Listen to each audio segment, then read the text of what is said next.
I'd like to quote Tony Robbins, and basically he said, identify your problems, but give your power and energy to solutions. And with our strategic planning, starting out with the World Cafe and moving into our town meetings, that's the intent, is to put our power and energy in moving the organization ahead.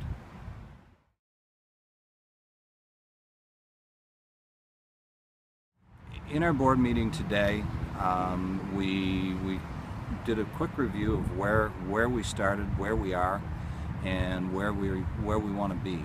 And as a result of our discussions, we're going to revamp, kind of reinvent the existing program, Certificate Institute or Certification Institute program.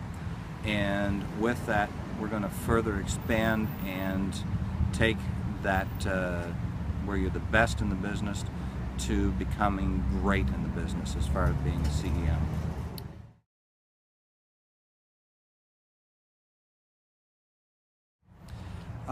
What it says about you as a professional is that you understand all aspects of equipment management.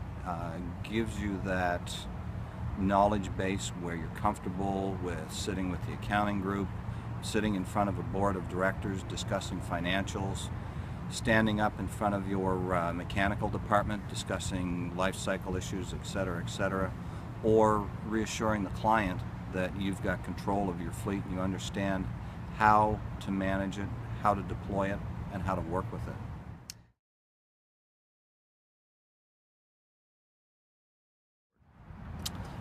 At the board meeting today, we did discuss workforce development and plan on setting up a committee, or actually setting up a committee for it, to work into where our technicians are going to come from and our future equipment maintenance people and our future equipment managers come from. The Technician of the Year award, I think, is a lead-in for that.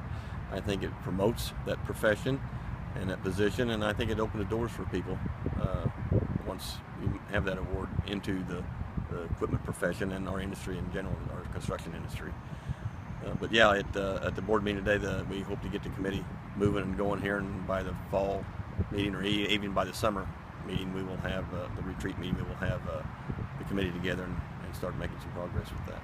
We've talked about finding out where all the trade schools are within the U.S. borders and Canada, targeting them to welcome them to our industry, the heavy equipment, heavy construction industry. In conjunction with that, up in Canada, some of the things that my company, Sarens Canada, that I manage, what we're doing is we're partnering with an organization called Journeyman Inc. And so it's a non-traditional source of personnel for the construction industry, and it's a group that revolves specifically around women and women in the workforce. And so it broadens that seed pool of future leaders. In addition to that, what we're doing is trying to get out ahead of the curve and working with Skills Alberta, which targets high school and middle school kids to show them what the benefits are of being in the equipment industry, in the industrial market, so that we're getting them before they even head to post-secondary education. Again, getting in there early, opening up a whole new crop of people that weren't there before. And then finally, one of the things that we've really started focusing on is working with our Aboriginal communities in Canada, specifically in BC right now, working in their territories with a focus on training, upskilling, and growing their band members to become future technicians, crane operators, equipment operators, as well as future leaders. So it's not only targeting existing spots, but expanding that net so that we're sweeping it through a greater group of candidates or potential candidates.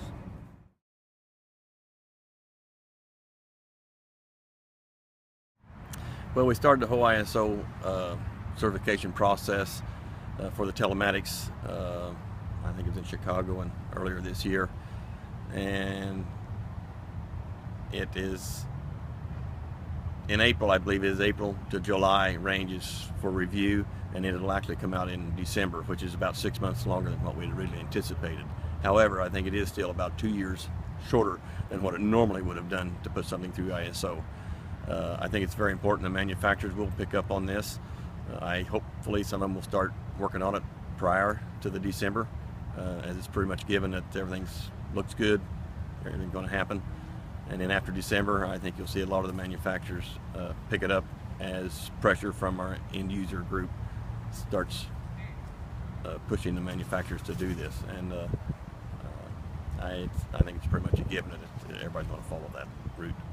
You know, obviously the organization's been driving the telematics standard for a number of years now, and a natural evolution is going to ISO standardization. That means that API we developed will become an international accepted standard, and we're very pleased to hear that it's going to be coming out by the end of this year, and the manufacturers hopefully will start embracing that standard 2.0 version 2.0, and we'll see more and more integration of telematics to help fleet owners and fleet managers build efficient, run efficient fleets.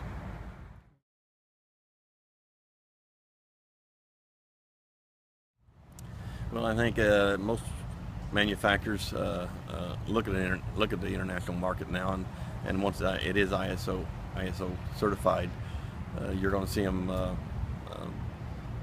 It's kind of like sticking your toe in the water. They're going to jump in, and we always have to have this ISO standard, I believe, to push us globally.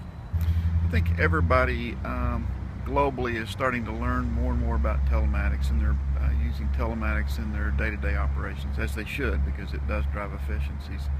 And we are the only organization globally that is really putting a lot of focus on it and helping the equipment manager understand. So it's not a surprise to me that we've got a number of people from South America, Europe, Africa, Middle East that are here for this meeting to learn more about how they can use telematics effectively.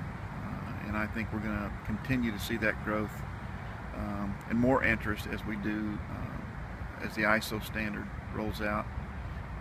You know, interestingly enough, we're going to be at ConExpo Latin America this fall in October. AEMP will be putting on education for fleet owners in that part of the world, to let people know about how they can effectively manage their fleets.